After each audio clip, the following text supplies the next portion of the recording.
अनंत मुख से भगवान क्या करते हैं, भगवान भोजन करते हैं। दुर्वासा ऋषि आए, और दुर्वासा ऋषि आए तो दुर्योधन जानता था बहुत क्रोधी महात्मा है ये।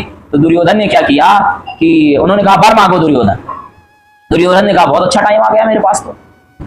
तो दुर्वासा ऋषि ने जैसे वर मांगने के लिए कहा, तो यानी पापी आदमी जो होता है बहुत मीठी मीठी बात करता है। दुर्योधन हाथ जोड़ के कहता है, भगवान मैं सबके लिए सोचता हूं पर मेरे लिए कोई नहीं सोचता। मेरे भाई हैं पंच पांडव, आप उनके भी पास जा करके उनको भी कृतार्थ करें। पर लेकिन वह दुर्वासा के अकेले नहीं चलते थे, 10,000 शिष्यों को लेकर चलते थे। और जैसे ही वहां पर गए जहां पर उनका शिविर था पांडवादि का, तो वहां जाके कहते हैं ऐसा है देखो युधिष्ठिर, हम आते हैं स्नान करके, तुम 10,000 शिष्यों की भोजन की व्यवस्था करो।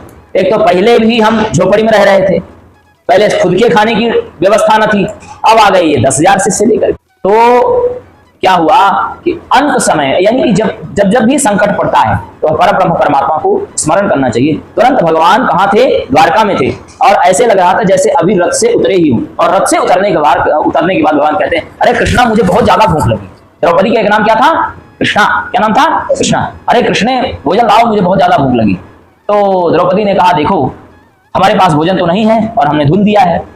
तो उसमें क्या था कि जब ये लोग अज्ञातवास और 13 वर्ष के वनवास में जा रहे थे, तो भगवान सूर्य ने एक पात्र दिया था। वह पात्र ऐसा पात्र था कि उस पात्र से जितना भोजन निकाला जाए उसमें भोजन की कमी नहीं होती थी। वह अक्षय पात्र था, वह बढ़ता ही जाता था। परंतु उसकी एक शर्त थी, द्रौपदी अगर खा ले तो उस भोजन से दोबारा भोजन नहीं ग्रहण किया जा सकता।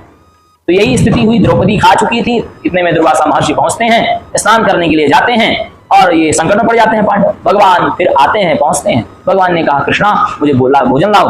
तो कहते हैं यहाँ इसमें कुछ नहीं है। कहते हैं कैसे कुछ नहीं, जाकर के उसमें देखो तो, उस बटलोई में देखो तो। जा करके उसमें देखा तो किनारे में एक जो है साग की पत्ती चिपकी हुई थी, यानी कि भगवान के ही कृपा से उसमें एक पत्ता चिपका हुआ। भगवान ने तुरंत उस पत्ते को निकाला और संकल्प मात्र से अनंत मुख से संपूर्ण सृष्टि का उन्होंने पेट भर दिया।